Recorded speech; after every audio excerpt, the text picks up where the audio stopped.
Kalian tahu gak sih orang ini tinggal di dalam kaleng seperti ini cuma tinggal kepalanya selama 69 tahun. Jadi orang di belakang ini nih yang di dalam kaleng ini namanya adalah Paul Alexander dan dia itu udah tinggal seperti itu selama 69 tahun.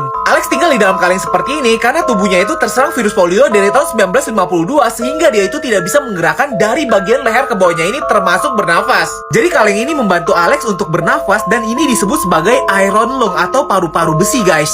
Pada saat Alex terserang virus polio ini, dia menceritakan tubuhnya itu tidak bisa digerakkan setelah 5 hari terserang virus ini. Tapi dari kejadian ini, dia juga menceritakan kalau dia itu hidup seperti orang biasanya. Dia bangun, sikat gigi, abis itu sarapan, dan dia itu belajar guys. Hebatnya dari kondisi ini, Alex sangat suka melukis dan belajar sehingga dia itu lulus menjadi seorang pengacara. Dan yang paling hebatnya, dia itu juga menceritakan kisahnya ini menggunakan sebuah pen di mana membantunya untuk mengetik sebuah buku yang dia buat sendiri guys. Nah coba setelah nonton video ini, tag teman kalian yang males ngapa-ngapain, jangan sampai dikalengin seperti ini guys. Nah buat kalian yang dari kemarin penasaran orang yang tinggal di dalam kaleng seperti ini bertahun-tahun itu gimana cara BAB-nya, gimana cara kencingnya, bakal gue jelasin di video satu ini nih. Nah di video satu ini ada seorang wanita yang juga adalah penderita polio yang sudah tinggal di dalam kaleng ini selama 35 tahun.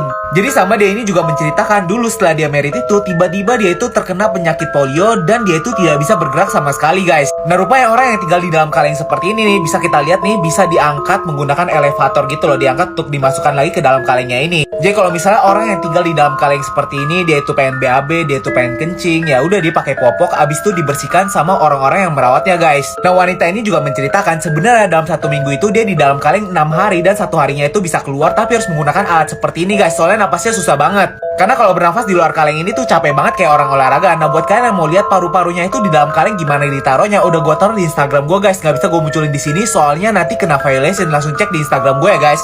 Tahu gak sih, inilah yang harus kalian lakukan untuk bisa selamat dan bertahan hidup ketika zombie menyerang dunia. Yang pertama yang harus kalian lakukan, kalian harus segera meninggalkan kota. Karena di perkotaan walaupun sumber makanannya sangat banyak sekali dan tempat tinggalnya juga banyak, tapi di sini banyak banget zombie dan sangat berbahaya. Sangat dianjurkan kalian lari ke pedesaan atau tempat terpencil atau naik perahu karena zombie itu tidak bisa berenang. Tapi kalau kalian memutuskan tinggal di perkotaan, yang pertama kali harus kalian cari adalah perlindungan dari tubuh kalian. Bisa menggunakan armor, helm, atau juga bisa solatif seperti ini untuk menggulung bagian yang mudah tergigit. Dan jangan langsung pergi ke supermarket atau toko senjata karena di situ akan terjadi ledakan orang dan di sini sangat berbahaya. Blokade dulu bagian rumah kalian yang mudah pecah seperti jendela dan pintu utama yang bisa didobrak.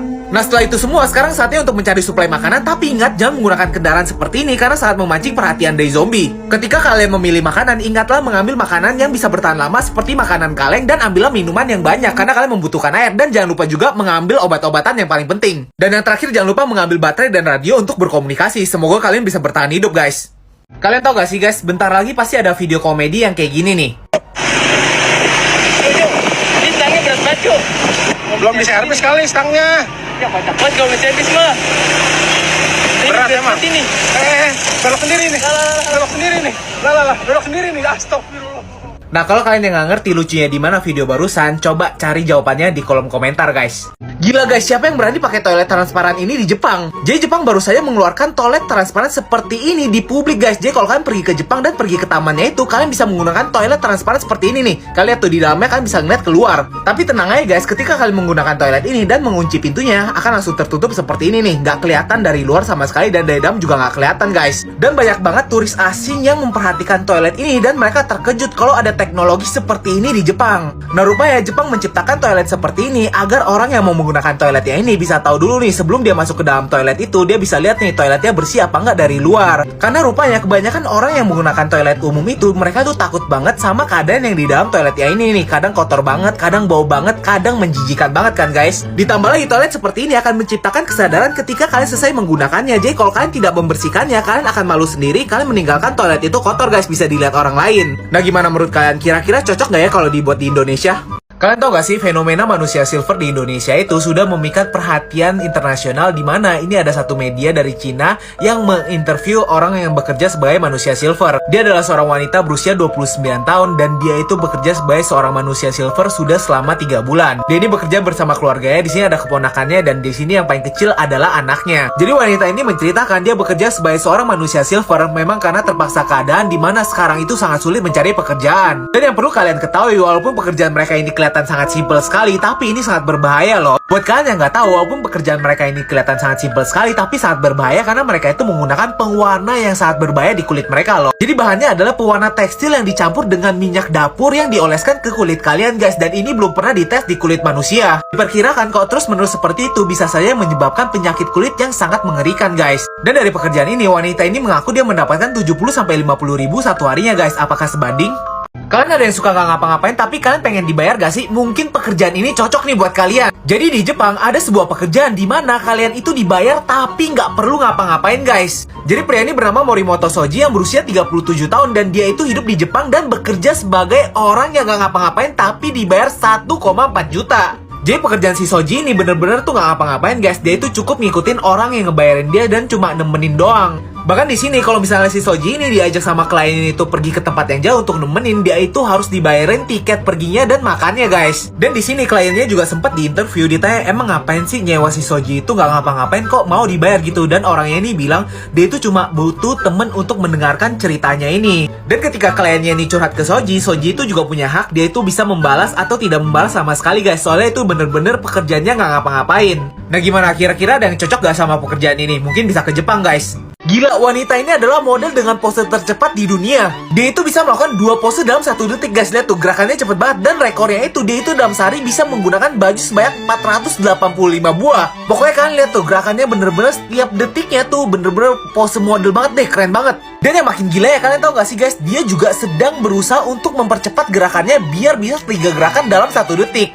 Dia itu bekerja sebagai seorang model di e-commerce Alibaba dan dia itu pekerjaannya nih, pokoknya menjual pakaian online nih. Jadi dia itu sebagai model pakaian online seperti ini. Dan dia juga bisa berpose dari pakaian santai, pakaian tidur, pakaian kantor, pokoknya semua pakaian wanita dia bisa pakai nih. Dan modelnya itu pose-posenya itu sangat kelihatan bagus sekali guys. Dan rupanya yang buat wanita ini hebat banget, dia itu sudah berkarir sebagai seorang model sejak usia 15 tahun dan sekarang sudah 17 tahun pengalamannya sebagai seorang model. Kata dia sih guys, kenapa posenya itu bisa bagus banget, yaitu kalian harus tenang ketika difoto. Nah jadi kalau kalian difoto jangan terlalu kaku ya guys. Gila, wanita di Cina membuka pintu pesawat ketika pesawat mau take off. Dan kalian tahu gak apa yang dia bilang? Dia bilang dia mau mendapatkan udara segar. Jadi wanita yang ini nih, yang duduk paling pojok yang deket pintu pesawat ini, dia itu membuka pintu pesawatnya sampai kelihatan kayak gitu tuh. Padahal sebelum lepas landas, kru pesawat ini udah bilang ke wanita itu jangan pernah memencet tombol ini kecuali dalam keadaan darurat. Dan kalian lihat, setelah krunya itu pergi, dia malah memencet tombolnya sampai pintunya kebuka kayak gini. Dan dengan santainya wanita itu masih tertawa seperti ini dan bilang dia itu membuka pintu pesawat ini karena dia membutuhkan udara segar guys. Setelah kejadian ini, pesawat ini harus delay selama 1 jam dan wanita ini diturunkan dan diberikan ke pihak berwajib guys. Jadi wanita ini harus bertanggung jawab atas perbuatan yang dia buat itu membahayakan seluruh penumpang di pesawat itu guys. Tapi kalian bisa bayangin gak sih, kira-kira kalau cewek ini punya cowok, siapa yang salah yang buka pintu pesawat itu? Oh iya, tapi ingat ini gak boleh dilakuin ya guys, berbahaya. Kalian tahu gak sih, ketika kalian sahur atau ketika kalian berbuka puasa, kalian itu tidak boleh memakan makanan terlalu cepat. Nanti bisa seperti pria yang di sini. Ini adalah pria yang makan terlalu cepat dan dia itu tersedak seperti ini guys. Jadi makanannya itu nyangkut di lehernya ini. Dia udah coba mengeluarkan makanannya dengan cara menundukkan badannya dan batuk-batuk di atas tong sampah seperti ini guys. Tapi makanannya itu nggak keluar sama sekali, tetap nyangkut. Sampai akhirnya dia menyerah dan dia itu meminta pertolongan ke temennya guys. Untuk temennya ini sigap banget guys. Ini caranya mengeluarkan kalau temen kalian sedang tersedak makanan. Jadi peluk temen kalian yang sedang tersedak itu di bagian dada seperti ini nih, dari belakang, kemudian dihentak-hentakan seperti ini guys sampai makanannya itu keluar. Dan akhirnya setelah susah payah, temannya ini berhasil mengeluarkan makanannya ini nih. Jadi yang tadi nyangkut itu berhasil dikeluarkan dan lihat nih, dia benar-benar seneng banget dan temennya juga seneng banget bisa menyelamatkan temennya sedang tersedak itu. Nah video ini menjadi pelajaran buat kita, kalau kalian sedang lapar jangan makan terlalu cepat guys, nanti tersedak berbahaya. Dan kalau kalian lihat orang tersedak bisa ditolong seperti cara ini. Tahu gak sih guys, ini adalah video yang bakal buat kalian mikir 2 kali. Kenapa? Coba nonton sampai habis ya. Nah di video ini ibunya itu bertanya kepada anaknya kenapa dia itu belum mau punya anak dan kenapa di usia seperti ini dia itu belum mau merit. Anaknya ini mengatakan kepada ibunya kalau dia itu tidak peduli dengan perkataan orang lain, tapi dia itu mau belajar dulu, dia itu sedang mau kuliah guys. Tapi ibunya ini malah mengatakan kalau misalnya dia tidak menikah, orang-orang akan berpikir kalau ibunya ini tidak tahu cara membesarkan anak. Dan ibunya ini juga mengatakan banyak banget hal yang bisa dilakukan oleh anaknya ini di rumah daripada pergi kuliah, lebih baik bantuin di rumah atau pergi merit aja. Dan akhirnya anaknya ini mengatakan kalau ibunya itu tidak bisa memaksakan apa yang diinginkan oleh anaknya itu karena setiap orang itu mempunyai pilihannya masing-masing. Nah, kelihatan aneh kan guys, di sini ibunya yang memaksakan anaknya dan tidak mendukung anaknya sama sekali. Tapi gimana kalau misalnya anaknya itu adalah seorang perempuan guys? Gimana menurut kalian kalau misalnya anaknya itu adalah seorang perempuan guys? Kira-kira yang dilakukan oleh ibunya itu bener apa enggak ya guys?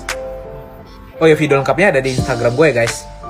Tahu gak sih guys, video satu ini menjadi pelajaran buat kita itu tidak boleh mencari Tuhan kalau kita lagi membutuhkan doang. Jadi di dalam video ini menceritakan kisah orang yang sedang naik pesawat nih guys. Dia banyak banget penumpangnya dan ini adalah 2 penumpang yang di depan. Kemudian tiba-tiba pesawat ini goncang dengan kencang dan ketika dicek lewat jendela kalian lihat nih sayapnya itu sedang terbakar hebat. Nah tapi rupanya ini hanyalah mimpi dan temennya itu mengatakan kita harus bersyukur kepada Tuhan, ini hanyalah mimpi. Tapi temennya ini mengatakan dia itu tidak percaya dengan Tuhan guys. Dan tiba-tiba setelah dia mengatakan itu, pesawat itu benar-benar goncang dengan kencang. Dan kalian lihat nih, semua penumpangnya itu panik banget. Termasuk orang yang tadi bilang gak percaya dengan Tuhan. Dia bilang, Tuhan tolong nyawanya sekarang. Jadi benar-benar pria yang tadi bilang gak percaya sama Tuhan, dia baru meminta pertolongan ketika dia merasa nyawanya itu terancam. Dan ketika guncangan itu sudah lewat, lihat nih, dia gak percaya lagi sama Tuhan guys. Nah, belajar dari video ini, semoga kita tidak ada yang seperti ini ya guys. Baru mencari Tuhan ketika kita merasa terancam, oke? Tahu gak sih guys, ini adalah seorang pria yang punya 12 macam potongan gaya rambut guys. Jadi yang pertama tuh simple banget, rambutnya di hair dryer dan dibuat ke samping. Ini namanya gaya rambut live in. Nah kemudian yang kedua ini adalah potongan gaya rambut yang sangat formal, namanya side in nih guys. Nah rapi banget ya. Nah kemudian potongan rambut yang ketiga, rambutnya itu dibasahin dulu, abis itu di hair dryer ke belakang seperti ini nih, namanya adalah swept back. Kemudian gaya rambut yang keempat, rambutnya ini sempat dicatok dulu, di curly seperti ini, kemudian ditaruh belakang. Ini namanya adalah body wave. Nah kalau yang ini adalah pomade nomor 1 di Indonesia, yaitu pomade Tizen yang gue pakai sehari-hari guys. Daya holdnya tuh maksimum. Cara apply di rambut kalian juga gampang banget, gak lengket di tangan dan mudah dibersihkan. Nah selain itu, pomade Tizen juga sudah dilengkapi dengan teknologi activated charcoal yang buat rambut kalian tidak akan rusak kalau kalian pakai pomade seharian. Dan yang paling penting, pomade ini juga sudah BPOM dan halal guys. Nah kemudian ini adalah gaya rambut klasik yang sering kita pakai sekarang, namanya adalah pompadour seperti ini guys. Nah gaya rambut yang keenam, rambut pria ini harus ditempel dengan rambut palsu seperti ini nih guys, namanya adalah long layer. Lanjut di part 2. Part 2, seorang pria yang mempunyai 12 gaya potongan rambut. Jadi setelah rambutnya di wig ini, rambut di wignya itu diikat ke belakang dan jadilah man bun seperti ini. Nah kemudian wignya itu dilepas dan rambutnya itu dicatok ke atas, di curly ke atas seperti ini guys, supaya seperti anak punk yang disebut dengan potongan punk coif ini. Nah setelah itu rambutnya ini bagian belakangnya sedikit diturunin dan atasnya tetap dinaikin ke atas yang disebut dengan pin curl ini guys. Nah kemudian gaya rambutnya ini diubah lagi dan sekarang mulai digunting pinggirannya ini nih, diberi fade sedikit yang disebut dengan gaya potongan rambut fade seperti ini guys, keren ya nih. Nah ini memang gaya potongan rambut anak sekarang. Nah buat kalian yang pakai gaya potongan rambut ini, jangan lupa juga menggunakan Tizen pomade yang ini nih guys. Ini adalah pomade nomor 1 di Indonesia yang sering banget dipakai oleh artis-artis Indonesia. Dan mereka tuh ada 2 jenis, yang pertama adalah pomade water based dan yang kedua adalah clay. Daya tahan pomade ini kuat banget, bisa tahan seharian dan yang paling penting sudah BPOM dan halal guys. Nah ini gaya potongan terakhir, dimana ini adalah potongan undercut yang pinggirannya itu bener-bener dibuat fat banget guys. Keren banget ya gaya potongan ini.